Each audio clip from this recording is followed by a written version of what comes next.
Mengidentifikasi kalimat efektif dalam teks eksplanasi. Kalimat efektif adalah kalimat yang disusun dengan memperhatikan pedoman umum ejaan bahasa Indonesia atau PUEB. Dalam menuliskan kalimat efektif, kamu juga perlu memperhatikan penggunaan kata baku. Ciri-ciri kalimat efektif adalah sebagai berikut. Pertama, menggunakan kata-kata baku. Kedua, terdiri atas struktur kalimat yang berurutan dan bermakna logis.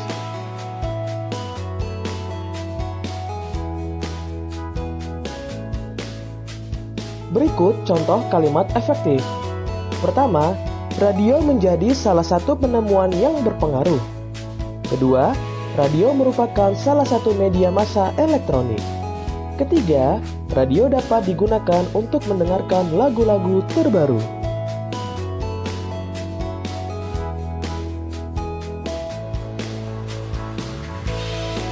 Kalimat efektif tersusun secara sistematis dan mudah dipahami.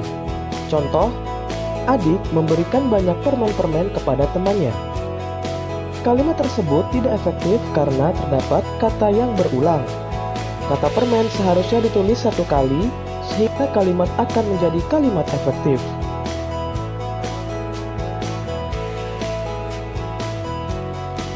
Jadi, kalimat efektifnya adalah adik memberikan banyak permen kepada temannya.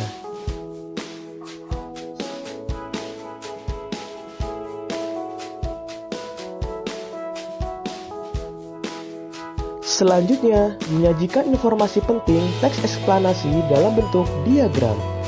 Informasi penting dalam teks eksplanasi dapat disajikan dalam bentuk diagram. Informasi yang disajikan dapat diambil dari kalimat utama setiap paragraf.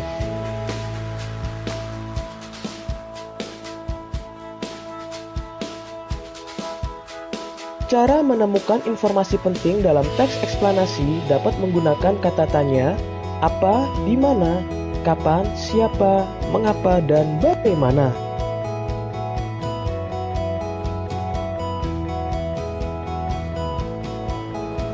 Berikut fungsi penggunaan beberapa kata tanya. Apa, untuk menanyakan keadaan atau kegiatan yang berkaitan dengan isi teks. Contoh, apa itu radio? Siapa, untuk menanyakan pelaku atau orang yang terlibat dalam kejadian dalam teks. Contoh, siapa yang menemukan radio?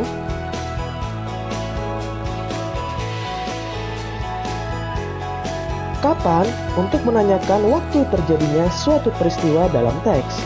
Contoh, kapan radio ditemukan? Di mana, untuk menanyakan tempat terjadinya suatu peristiwa dalam teks. Contoh, di mana Marconi lahir? Mengapa? Untuk menanyakan penyebab terjadinya suatu peristiwa dalam teks. Contoh, mengapa radio diperlukan? Bagaimana? Untuk menanyakan cara atau proses terjadinya suatu peristiwa dalam teks. Contoh, bagaimana cara kerja radio? Selanjutnya, menggunakan kosakata baku untuk menulis kalimat. Kalimat efektif adalah kalimat yang sesuai dengan tata bahasa, baik dari segi ejaan dan tanda bacanya. Kalimat efektif tersusun secara sistematis dan mudah dipahami. Kalimat efektif ditulis menggunakan kata-kata baku. Berikut contoh kata-kata baku. Pada tabel sebelah kiri adalah kata tidak baku yang sering dijumpai. Tabel sebelah kanan adalah kata baku yang seharusnya digunakan.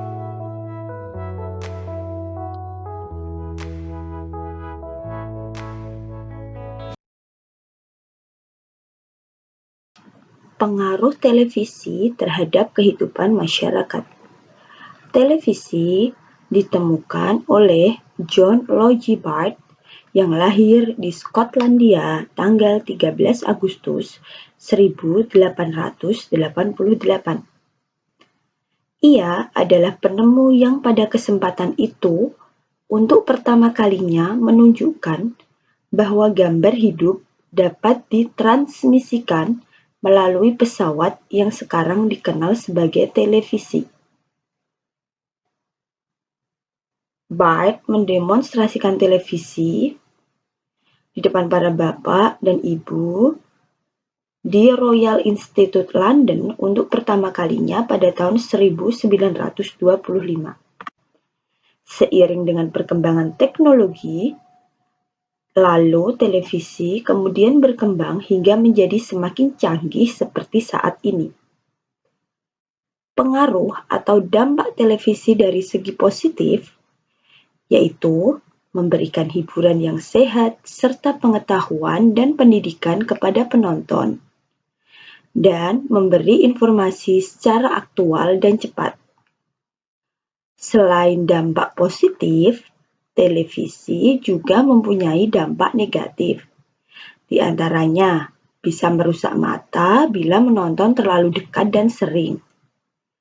Komunikasi tanpa batas juga bisa mengakibatkan pergeseran moral apabila televisi berisi informasi atau tayangan yang tidak bermanfaat atau memberikan contoh yang buruk pada penonton. Selain itu, dampak negatifnya terganggunya proses belajar anak karena anak sering menghabiskan waktu menonton televisi.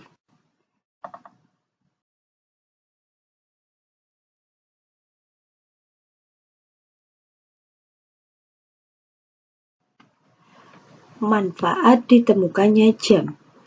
Sebelum mengenal jam seperti sekarang, dulu manusia menggunakan matahari sebagai pengukur waktu.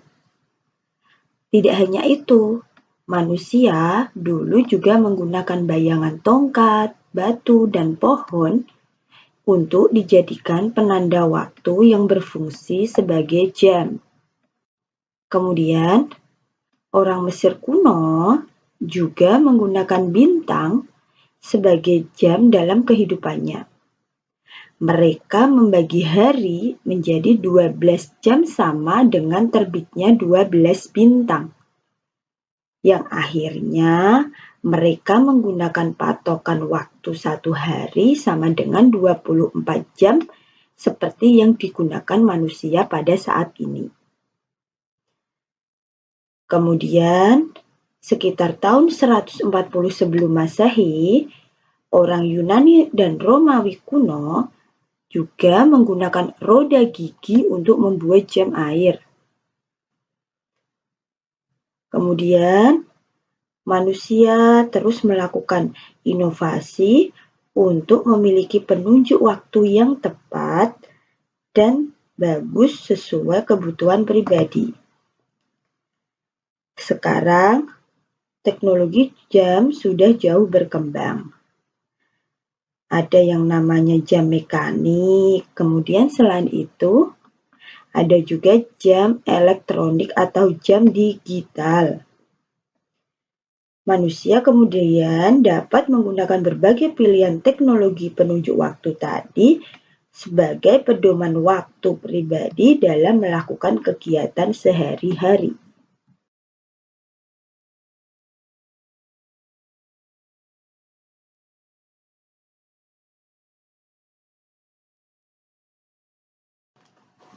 Selanjutnya, kita akan belajar tentang manfaat lampu lalu lintas dan manfaat komputer. Lampu lalu lintas ditemukan oleh Gerard Augustus Morgan yang ditemukan pada tahun 1923. Morgan, seorang warga Amerika berkulit hitam, peduli terhadap keselamatan orang lain. Ia kemudian terpanggil untuk menciptakan sistem lampu lalu lintas setelah menyaksikan seringnya terjadi kecelakaan antara mobil dengan kereta kuda. Penemuan Morgan ini sangat berjasa dan penting serta bermanfaat bagi orang lain. Hingga saat ini, penemuan Morgan sangat bermanfaat untuk mengatur lalu lintas dan menyelamatkan pengguna jalan dari kecelakaan. Manfaat komputer juga bisa kita rasakan dalam penggunaan kehidupan sehari-hari. Komputer ditemukan oleh Charles Babbage yang lahir pada tanggal 26 Desember 1792. Penemuan pertamanya yaitu mesin penghitung atau kalkulator otomatis pertama, sehingga ia dijuluki Bapak Komputer. Seperti kalian lihat anak-anak, ada beberapa gambar komputer dari masa ke masa. Perkembangan komputer diawali dengan cikal bakal komputer, kemudian ada komputer generasi pertama, generasi kedua, generasi ketiga, generasi keempat, dan bahkan sudah ada komputer generasi kelima. Sejarah komputer diawali dengan penemuan penting dari Charles Babbage berupa alat hitung. Pada awalnya, komputer lebih digunakan sebagai perangkat bantu dalam hal penghitungan angka-angka, sebelum akhirnya menjadi perangkat yang multifungsi. Komputer saat ini adalah hasil evolusi panjang dari komputer zaman dahulu yang mulanya adalah alat mekanik dan elektronik.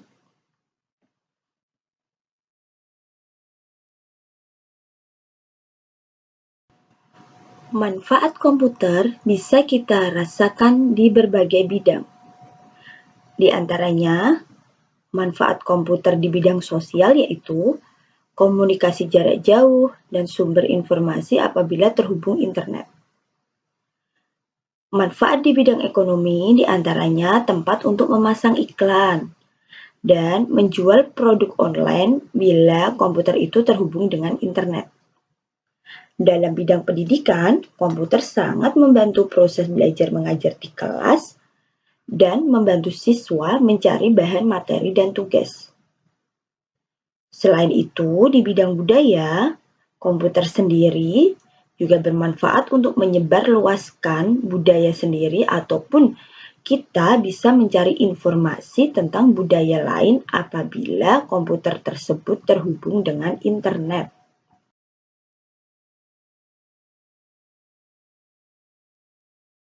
Manfaat komputer dalam kehidupan sehari-hari diantaranya sebagai sarana untuk mempermudah kita dalam bekerja.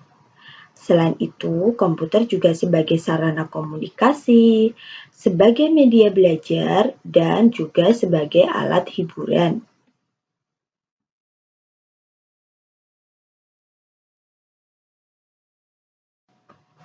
Selanjutnya, ada manfaat dari penemuan pensil. Dulu, orang menulis menggunakan ujung pisau yang digoreskan di batang pohon. Orang-orang Romawi kuno menggunakan logam tipis untuk membuat goresan pada batu dan lembar daun papirus. Kemudian, seiring dengan berkembangnya zaman, penemuan grafit menjadi awal berkembangnya pembuatan pensil. Tahun 1662, pensil dibuat secara massal di Jerman. Kemudian pada abad 19, perusahaan besar seperti Faber-Castell, Lyra, Staedtler mengembangkan pensil secara pesat. Pensil memberikan manfaat yang besar di berbagai bidang, seperti untuk alat tulis di kegiatan akademik ataupun alat tulis untuk para pekerja.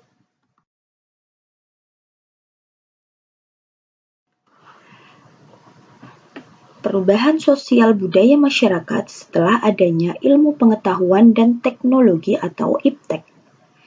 Berbagai peralatan yang memanfaatkan TIK, teknologi informasi dan komunikasi, seperti televisi, komputer, smartphone, dan internet, sangat membawa dampak yang sangat besar bagi kehidupan masyarakat. Ilmu pengetahuan dan teknologi memberi dampak positif dan juga dampak negatif bagi masyarakat. Di antara dampak positif kemajuan ilmu pengetahuan dan teknologi, di antaranya informasi dapat diperoleh dengan mudah dan cepat.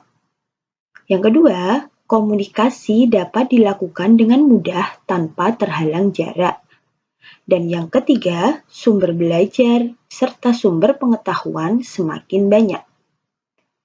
Selain itu, ilmu pengetahuan dan teknologi juga bisa memberikan dampak negatif. Di antaranya, bisa mengakibatkan masuknya budaya yang tidak sesuai dengan budaya bangsa. Kemudian, kurangnya interaksi secara langsung antar manusia karena lebih banyak menggunakan smartphone dan internet. Banyak tayangan televisi yang tidak sesuai umur, sehingga memuat informasi yang tidak bermanfaat.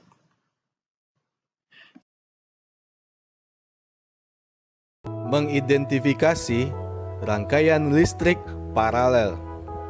Rangkaian paralel adalah rangkaian listrik di mana alat-alat listriknya tersusun bercabang. Pada rangkaian paralel, jika aliran listrik ke salah satu alat listrik diputus, alat listrik yang lain belum tentu ikut padam. Contoh, instalasi listrik di rumah atau gedung perkantoran. Pada rangkaian paralel, masing-masing lampu memiliki konduktor yang terhubung pada sumber energi listrik. Jadi, lampu akan tetap menyala meskipun ada lampu yang padam. Perhatikan gambar rangkaian paralel di samping. Pada rangkaian tersebut, lampu L1 dan L2 dipasang secara paralel atau membentuk cabang. Jika lampu L1 padam, lampu L2 akan tetap menyala karena aliran listrik dari baterai dapat melewati cabang kabel yang lain. Selanjutnya, membuat rangkaian listrik paralel. Aliran listrik yang melewati setiap cabang pada rangkaian paralel adalah sama. Jika salah satu lampu pada rangkaian listrik paralel padam, lampu lainnya tidak ikut padam. Rangkaian listrik paralel dimanfaatkan pada lampu lalu lintas. Perhatikan bagan rangkaian paralel sederhana pada gambar di samping. Jika lampu L1 adalah lampu merah dan L2 adalah lampu kuning dan L3 adalah lampu hijau, setiap lampu dapat menyala sendiri-sendiri karena berada di percabangan yang berbeda. Kewajiban anak di rumah, sekolah, dan masyarakat. Penggunaan hak harus diseimbangkan dengan pelaksanaan kewajiban. Misalnya, kita berhak menggunakan lampu, namun kita juga berkewajiban dalam menghemat penggunaan listrik. Jadi, kewajiban adalah sesuatu yang harus dilakukan dengan penuh rasa tanggung jawab. Kewajiban anak di rumah. Kewajiban anak di rumah yaitu menghormati orang tua, merapikan mainan setelah dipakai, menjaga kebersihan rumah, mematikan peralatan listrik setelah digunakan, dan merapikan tempat tidur setelah bangun. Selanjutnya, kewajiban anak di sekolah. Kewajiban anak di sekolah yaitu menaati aturan di sekolah, memperhatikan guru yang sedang mengajar, melaksanakan piket kelas, dan membaca di perpustakaan dengan tenang. Berikutnya, kewajiban anak di masyarakat. Kewajiban anak di masyarakat yaitu menjaga fasilitas umum, mengikuti kerja bakti, mengikuti jam belajar masyarakat, menggunakan fasilitas umum dengan bijak, dan membuang sampah pada tempatnya. Pembelajaran selanjutnya, dampak tidak melaksanakan kewajiban terhadap hak orang lain. Kamu telah mengetahui tanggung jawabmu dalam melaksanakan kewajiban-kewajiban di rumah, di sekolah, maupun di masyarakat. Kewajiban-kewajiban tersebut harus dilaksanakan dengan baik agar tidak ada hak orang lain yang dirugikan. Mematikan televisi selesai menonton merupakan kewajiban agar dapat menghemat listrik. Berikutnya, dampak tidak melaksanakan kewajiban sebagai pelajar. Contoh, kewajiban pelajar menaati aturan sekolah. Jika seorang pelajar tidak melaksanakan kewajibannya, maka akan berdampak suasana di kelas menjadi tidak aman dan tidak nyaman. Kewajiban pelajar memperhatikan guru yang sedang mengajar. Dampaknya, jika tidak melaksanakan kewajiban ini, maka akan tidak memahami pelajaran dan mengganggu siswa lain.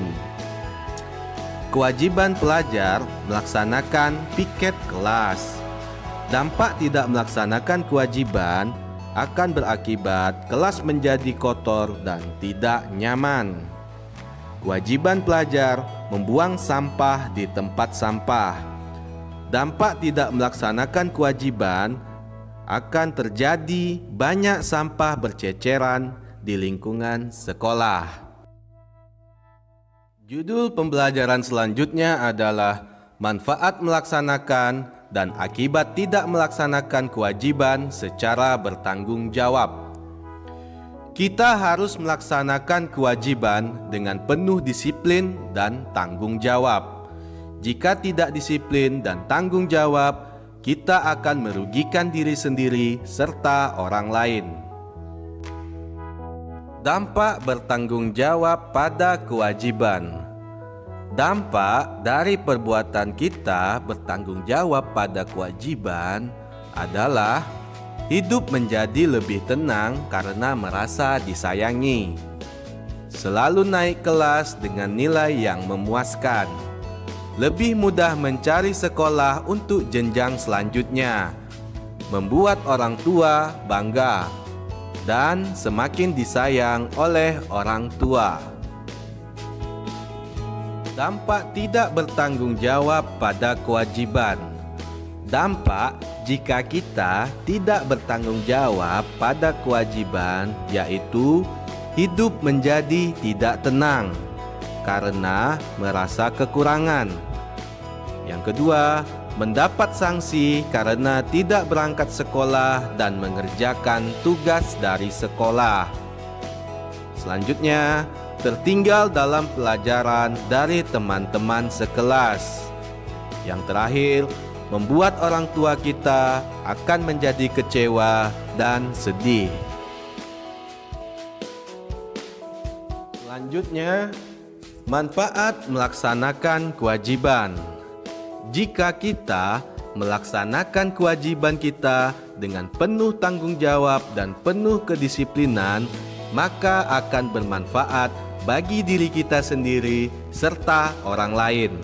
Misalnya, membuat orang tua kita menjadi bahagia. Berikutnya, melatih kedisiplinan dalam melaksanakan kegiatan sehari-hari. Selanjutnya, hidup kita menjadi lebih baik dan teratur. Interval nada, ya. Interval nada adalah jarak antara nada satu dengan nada yang lainnya. Nah, di sini teman-teman bisa perhatikan bagaimana cara kita menentukan interval nada. Nah, di situ kita harus memahami adanya not angka dan solmisasi pada lagu. Nah, di situ ada not angka 1, 2, 3, 4, 5, 6, 7. Kemudian kembali ke not angka 1 tapi angka 1 yang tinggi. Nah, di situ ada nada lagu. Nah, ini ada nada lagu yang biasa kita bunyikan do, re, mi, fa, sol, la, si, do. Nah, itu nada lagunya.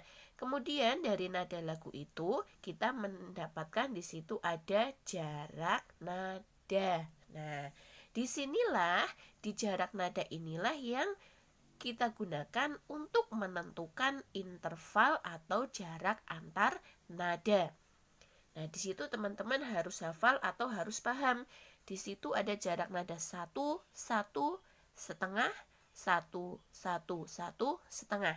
Nah, kita akan menentukan mana saja, nada apa saja yang masuk dalam interval 1, masuk dalam interval 1 setengah, setengah, dan 2.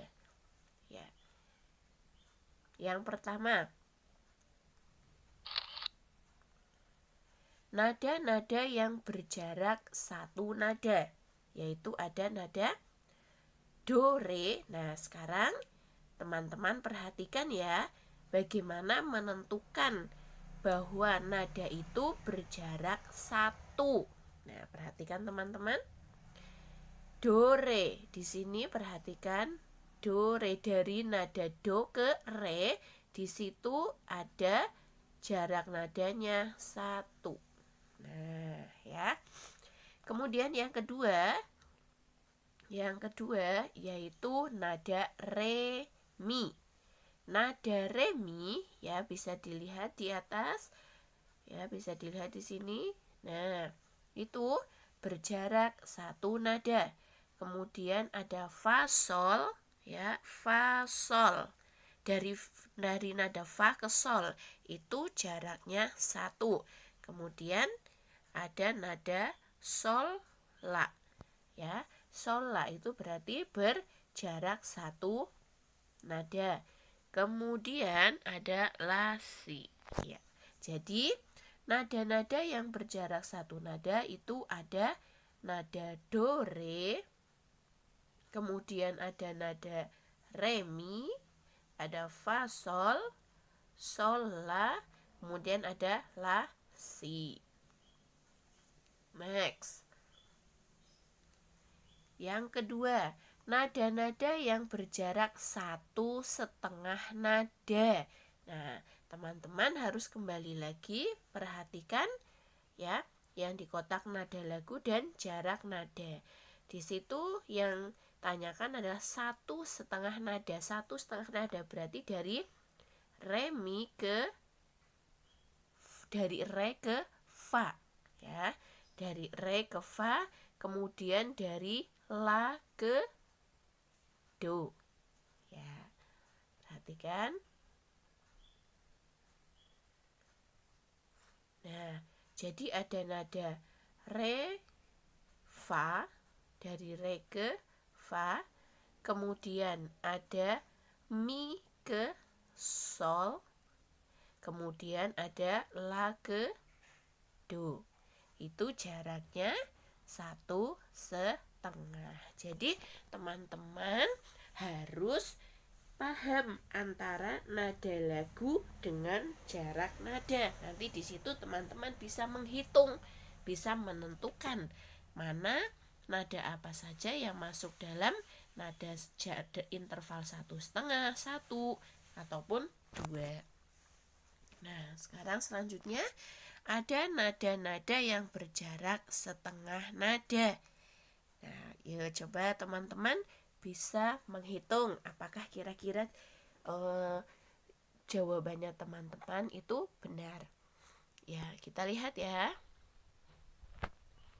Nah, nada-nada yang berjarak setengah nada ada nada mi, fa. Nah, mi, fa dari sini mi, fa. Nah, di situ dilihat saja jarak nadanya di bawahnya itu ada nada setengah. Kemudian ada si, do. Ya, si, do itu juga berjarak setengah. Oke, next. Ada nada yang berjarak dua nada. Teman-teman tinggal menghitung saja antara jarak nada, kemudian di atasnya nada lagunya. Nanti ketemu jarak nada yang berinterval 2 itu apa saja. Ya, kita perhatikan ya. Ada nada do, mi, ya, nada do mi dari do ke mi. Kita hitung di bawahnya. 1, 1. Berarti 1 ditambah 1 ada 2. Berarti berjarak 2. Atau mempunyai interval 2. Kemudian yang kedua ada nada fa la ya. Fa la nih. Nah, fa la itu juga berjarak 2. Kemudian ada sol si ya. Itu berjarak 2 nada ya. Semoga dengan adanya bantuan dari gambar not angka, nada lagu, dan jarak nada ini bisa membantu teman-teman untuk bisa menentukan interval nada. Jadi teman-teman tidak usah menghafalkan mana yang termasuk nada berjarak 1, berjarak setengah, 2, dan 1,5, tetapi teman-teman itu memahami ya. Next. Nah, sekarang kita akan pelajari yaitu adanya tangga nada. Apa itu tangga nada? Ya, tangga nada adalah urutan nada yang disusun secara berurutan atau berjenjang. Tadi ya, yaitu do, re, mi, fa, sol, la, si, do, yaitu solmisasinya berbunyi seperti itu. Kemudian apa saja jenis-jenis tangga nada? Ya, jenis-jenis tangga nada itu dibagi menjadi 3. Yang pertama ada tangga nada diatonis mayor.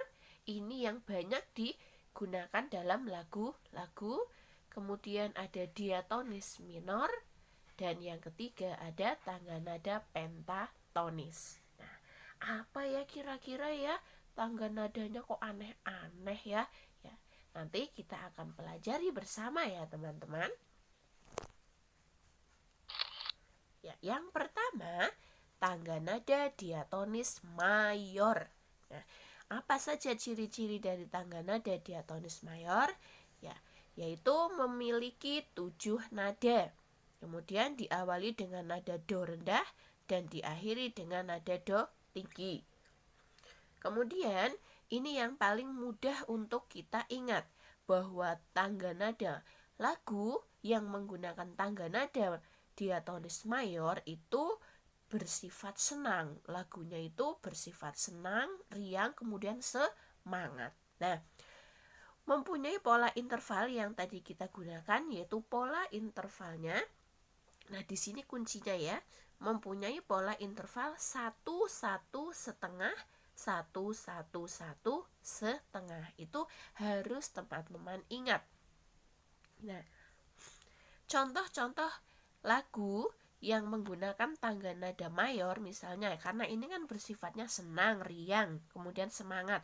Contohnya itu pada lagu Indonesia Raya, kemudian lagu Halo Halo Bandung, kemudian lagu Maju Tak Gentar, kemudian ada lagi contohnya yaitu lagu Garuda Pancasila. Pokoknya lagu-lagu di situ yang sifatnya itu senang, riang, ya, kemudian semangat, itu masuk dalam tangga nada diatonis mayor. Next. Kemudian tangga nada diatonis minor. Nah, tangga nada diatonis minor ini kebalikannya dari tangga nada diatonis mayor. Tangga nada diatonis minor itu ciri yang pertama adalah bersifat sedih. Sedih, kemudian kurang bersemangat, dan lagunya biasanya pelan. Nah, ini biasanya diawali dengan nada la dan diakhiri dengan nada diakhiri dengan nada la, diawali dengan nada mi, dan diakhiri dengan nada la. Contoh-contoh lagu yang mempunyai tangga nada minor. Nah, karena tangga nada minor ini bersifat sedih, kurang bersemangat ya, pasti teman-teman tahu. Contohnya adalah lagu Syukur, lagu Tuhan, lagu Gugur bunga, kemudian ada yang biasa kita kalau upacara ya teman-teman, itu ada mengheningkan cipta. Ya, itu contoh ciri-ciri dari tangga nada diatonis minor. Sekarang yang ketiga, ada tangga nada pentatonis. Nah, tangga nada pentatonis ini biasanya digunakan pada lagu-lagu Jawa. Nah, dalam tangga nada diatonis tangga nada pentatonis ini nada dibagi menjadi dua, yaitu pelog dan slendro. Nah, kita biasa menemukan ini pada tembang-tembang mocopat, tembang-tembang Jawa, sehingga kita sering menemukan ada mocopat, misal Mas Kumambang laras slendro patet limo, misal, atau laras pelog patet songo. Nah, itu ada pada lagu-lagu Jawa. Nah, kira-kira kita akan menyanyikan lagu yang apa ya teman-teman? Ya, nah di sini ada lagu Maryam Tomong, ya. Lagu Maryam Tomong ini berasal dari Tapanuli. Tapanuli itu masuknya dalam Sumatera Utara, Provinsi Sumatera Utara. Nah, lagu Maryam Tomong ini mempunyai birama 2/4. 2/4 artinya itu cepat, ya. Nah, kita akan menyanyikan lagu Maryam Tomong bersama-sama. Teman-teman, simak baik-baik ya.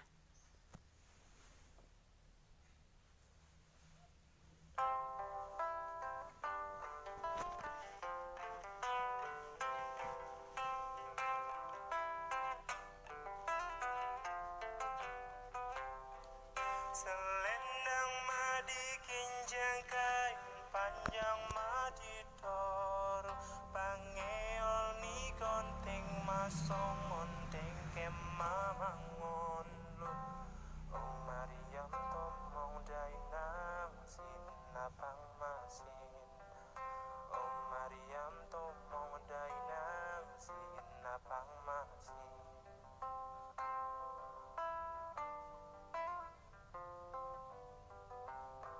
Selendang madi kinjang kain panjang madi tor pangeol ni konting masong monteng kemamangon lu oh Maryam tomong dainang sin napang masin oh Maryam tomong dainang sin napang masin.